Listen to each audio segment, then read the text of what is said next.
DaCara Thompson's parents just want her home. It's been hard.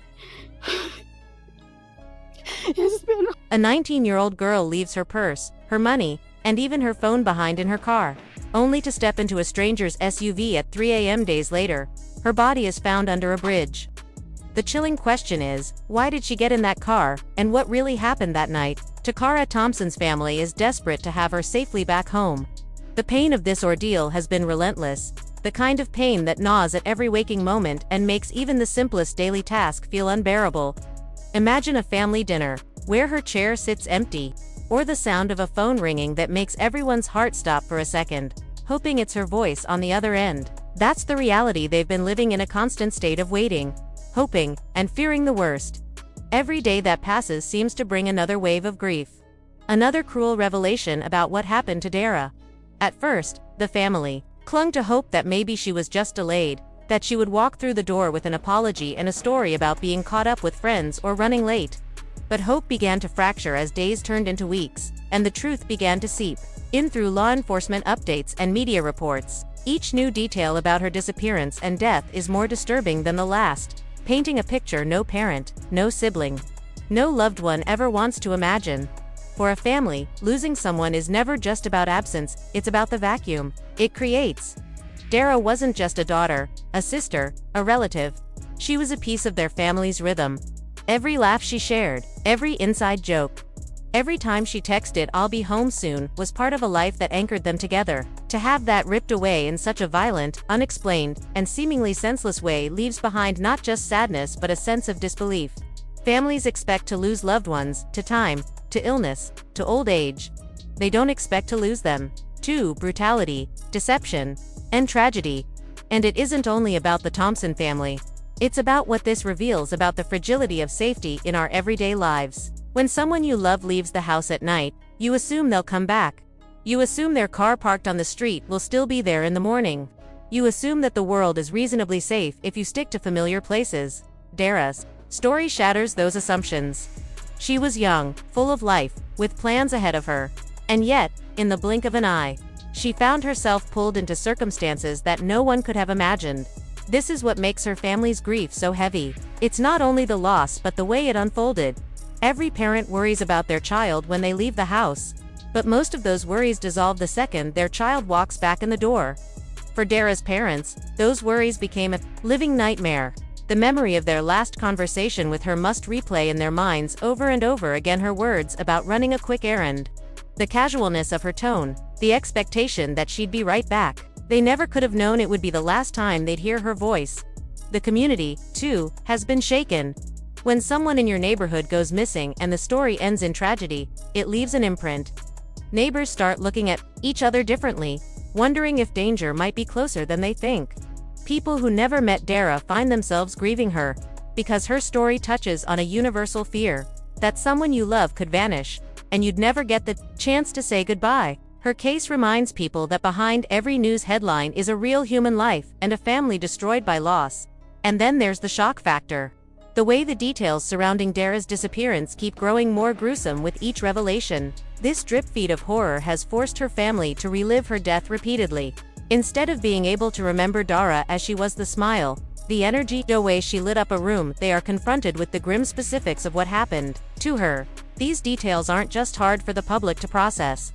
They're excruciating for a family who loved her deeply. Every report, every court document, every news update is another reminder of the brutality she endured. For those outside the family, it's easy to turn the page or scroll past the article. But for the Thompsons, there is no moving on. Their lives have been split into before and after, and the after is a landscape filled with heartbreak, birthdays, holidays, graduations. These moments will now carry a shadow, a reminder of the daughter and sister who should have been there but wasn't. This is the silent toll of tragedies like Dara's. They ripple outward, affecting not just one person but an entire circle of family, friends, and community members who will never see life the same way again. At the core of it all is the unshakable truth that Dara's life mattered. She was more than the details of her disappearance, more than the tragic headlines, more than the gruesome fragments of information being pieced together by investigators. She was a young woman with dreams, with relationships, with a family who adored her. And now, Those who loved her most are left to fight for her story to be told with dignity, for justice to be pursued, and for her memory to shine brighter than the darkness of what happened. That's why the family's plea is so simple, yet so heartbreaking. They just want her back. Not only physically, in the sense of her remains being returned and laid to rest, but emotionally back in the sense of reclaiming who she was before this tragedy defined her. They want to remember her laugh without it being overshadowed by crime scene photos. They want to celebrate her milestones without replaying the circumstances of her death. They want her memory to belong to them, not to the headlines. In the end, Dara's story is one that forces us all to pause. It compels us to think about how precious life is, how quickly normalcy can shatter, and how the people we love are never guaranteed to return once they walk out the door. For the Thompson family, the lesson is unbearably personal. They are living with an absence that cannot be filled, a sorrow that cannot be neatly resolved, and a longing that will last for the rest of their lives. Every gruesome update, every painful memory, every empty chair at the table only deepens their grief. The situation is shocking. Disturbing details continue to emerge, leaving everyone grappling with disbelief and sorrow. And while the public processes this tragedy in fragments, the Thompson family carries it whole, every single day. Investigation, it appears that DaCara willfully entered a vehicle being driven by Hugo Rene Hernandez Mendez, 35-year-old male. At this point, it seems unlikely that we will ever uncover the full truth from Hugo Hernandez Mendez about how he persuaded Dara to step into his car that night. Whatever words were exchanged between them, whatever promises or reassurances he may have given, remain locked away there in his silence, or his refusal to cooperate fully with investigators. That silence has become one of the most agonizing aspects of this case. Families of victims often crave answers just as much as they crave justice, because answers help them piece together the final moments of their loved one's life. Without them, there is only speculation, painful questions, and the unrelenting torment of the unknown. What we do know is that Dara had left her purse behind in her own vehicle. That detail, small as it may seem, carries enormous weight. A purse is not just an accessory, it's a woman's lifeline. It holds her identification, her money, her phone, her personal belongings. The everyday essentials she would rarely abandon unless she believed she'd be back almost immediately. Leaving it behind was not just unusual, it was telling. Dara parked in a no-parking zone, another clue that she wasn't planning on staying away long. Who parks illegally in front of a hydrant if they're heading off for hours? That kind of parking choice signals urgency, a quick stop, a temporary detour. The combination of those two details, an abandoned purse and a rushed parking job, creates a chilling picture of a young woman who had no idea she was walking into danger. Adding to this narrative is what she told her father. She mentioned casually that she would be back soon. Those words, so ordinary at the time, now echo with heartbreaking weight. To her father, it was just another moment in the routine of daily life, one of those fleeting conversations you never imagine could be the last.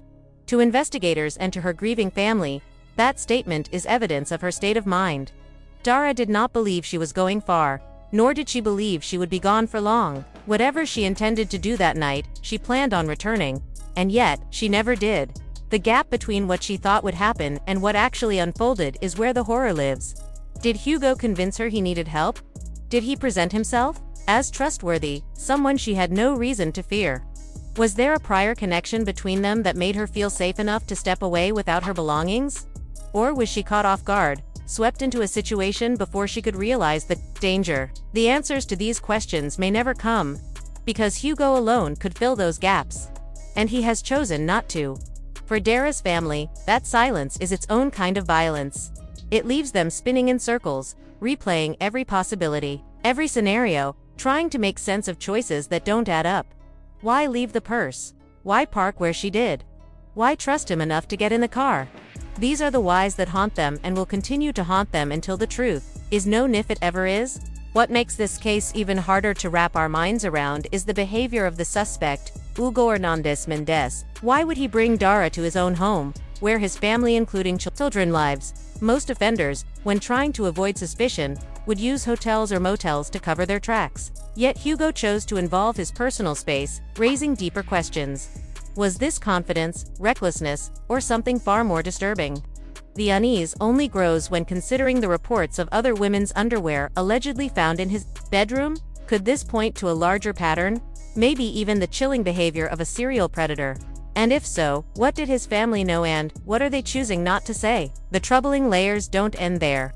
Conversations online have shifted into broader debates.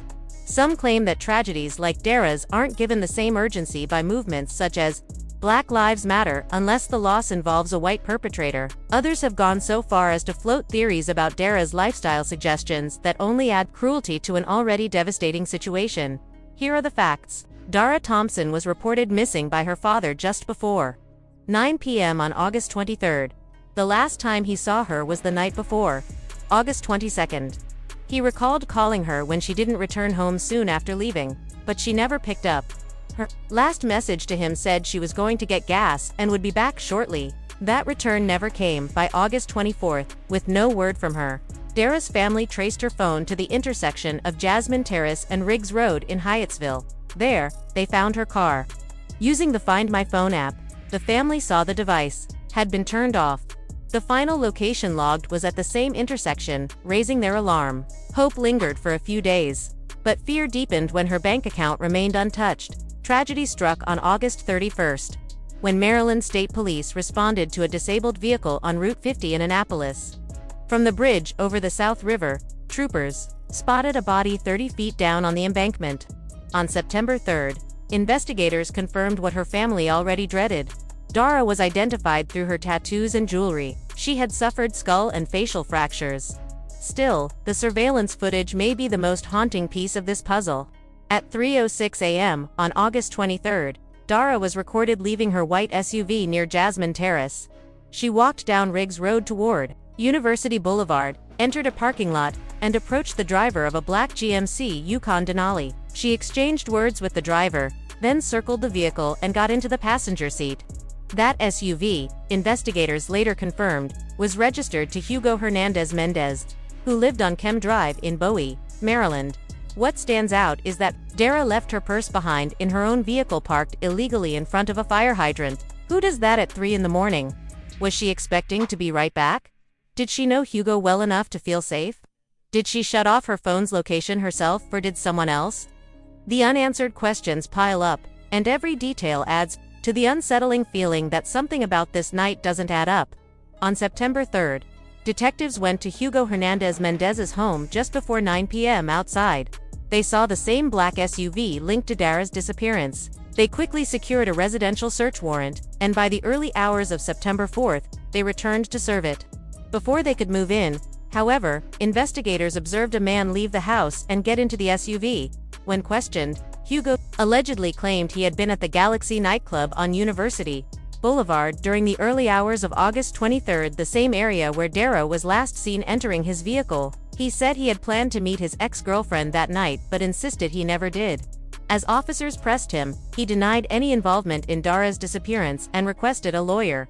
The search of Hugo's home revealed chilling evidence. Authorities reported finding what appeared to be DaCara's blood, a missing French manicured fingernail, strands of hair, a wig, and multiple pairs of women's underwear and lingerie in his bedroom and trash. Soon after, Hugo was arrested and charged with first and second degree murder in the death of 19-year-old DaCara Thompson. ICE also issued a detainer, calling him a criminal undocumented immigrant, and vowed that justice would be pursued for family. Investigators believe DaCara was killed inside Hugo's bedroom in the early morning hours of August 23rd, before her body was driven to Route 50 and thrown from the short bridge into the South River. The very act of transporting her body, driving along a highway and discarding her as if she were nothing shows a chilling level of detachment. Even more disturbing, several people were inside the house that night. One relative told police she lived there with her family, including Hugo, and admitted she noticed his behavior had shifted in recent weeks. She said she even urged him to confess once she learned what had happened. During the investigation, her husband and another family member were also taken in for questioning, though both were later released. To her shock, immigration officials returned the next morning to arrest her husband, something she insists was unrelated to the crime and unfairly tied to her cousin's case. Another roommate reported hearing Hugo and DaCara engaged in sexual activity followed by troubling sounds grunting that suggested distress rather than consent. Hours later, that same witness recalled noticing the black GMC was gone. An unusual sight since Hugo typically didn't work Saturdays and the vehicle was almost always parked outside. Two other witnesses in the home claimed to know nothing, as their rooms were on the opposite side of the house. Still, investigators are left wondering, did these housemates see or hear more than they're admitting? Are they protecting Hugo, whether out of fear, loyalty, or even self-preservation? And Hugo's background only adds to the picture of someone spiraling long before this tragedy. His record reads like a manual of reckless disregard for the law, multiple DUS, an open container violation, and a history of ignoring traffic signals and driving without caution. From blowing through stop signs to making unsafe lane changes, he treated the road like his personal playground. Each offense might have seemed like carelessness in isolation, but together they reveal a troubling pattern of recklessness that now casts a darker shadow in light of what happened to Dora. On top of everything else, Hugo was also caught driving on a suspended license. Think about that. The state told him not to drive, yet he ignored it and got behind the wheel anyway.